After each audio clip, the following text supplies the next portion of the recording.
we were forced to see all the time. And we had these people thrust on us, you know. And that was the most humiliating experiences for all those for me, like sitting with the governor of the Bahamas because we're making help and being insulted by these fucking jumped up middle class bitches and bastards who would be commenting on our working classness, you know, and our manners. And I was always drunk like the typical whatever it is, insulting them. You know, I couldn't take it. It hurt me, so I would go insane, swearing at them and whatever. I'd always do something, you know, that would... I couldn't take it. It was awful, you know. And all that business was awful, you know. It was a fucking humiliation. One has to completely humiliate oneself to be what the Beatles were. And that's what I resent, you know. I mean, I did it, but I didn't know, I didn't foresee that, you know, it just happened bit by bit, and you gradually, till this complete craziness is surrounding you, and you're doing exactly what you don't want to do with people you can't stand. The people that you hated when you were 10. And that's what I'm saying in this album. I'm saying, I remember what it's all about now, you fuckers. You know, fuck you all. That's what I'm saying, you know, fuck you all. You know, you don't get me. You asked me what music I listen to. I said, really, I'm not interested. I'm interested in concepts and philosophies. I'm not wallpaper. I mean, since I've been listening to the radio here, I like Something, or whatever it is called by Neil Young, Something Special.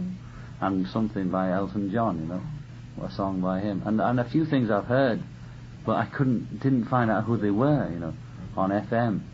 Some really good sound, you know, but then there's no follow through, you know.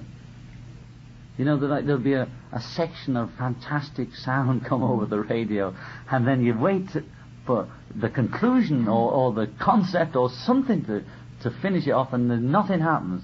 It just goes on, you know, jam session or whatever. I don't know. But I'm interested in more things with a worldwide... I'm interested in, what's it called, you know, something that means something for everyone, not just for a few kids listening to wallpaper, you know. Mm-hmm. So I'm just as interested in poetry or whatever, or art or anything. And always have been. That's been my hang-up, you know, continually trying to be Shakespeare or whatever it is. That's what I'm doing. I'm not pissing about with...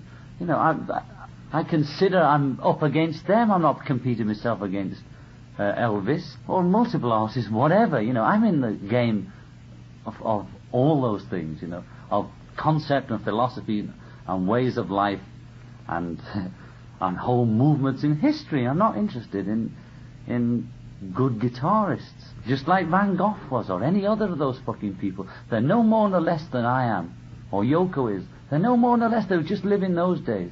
I'm interested in producing, expressing myself like they expressed it, that will mean something to people in any country, in any language, and at any time in history. And rock just happens to be the media which I was born into. That's all. It was the one. It's like those people picked up paintbrushes and wanted... Van Gogh probably wanted to be Renoir or whoever went before him, and I wanted to be Elvis or whatever the shit it is. But to me it's art, you know. People like me are aware of their genius, so-called, at 10, 8, 9. I always thought why has nobody discovered me? In school, can they see that I'm cleverer than anybody in this school? That the teachers are stupid too?